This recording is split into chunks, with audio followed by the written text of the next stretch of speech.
So how do we actually use and change the equalizer settings on our OnePlus Nord Buds 3 Pro? So to be able to do so, we need to get an app called Hey Melody. So you can get it on the App Store if you have an iPhone or Google Play Store if you have an Android. And then I'm just gonna connect here to my OnePlus Nord Buds 3 Pro, as you can see.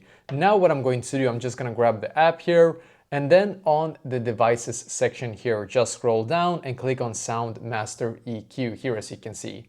Now in here you can change it if you want it to be bass, as you can see. If you want your sound to be more like better bass, that's one setting here as well. You can even add bass wave if you want to, and in here you can adjust it exactly how you like it.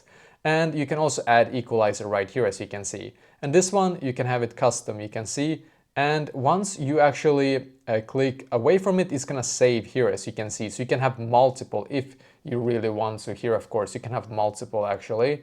Hopefully you can see okay here. You can see you can basically just play around and see the one that fits you the most. And you can also, as you can see, you can change. So let's say you like this one the most, you can just change to that one instead. So basically that is exactly how to actually do this.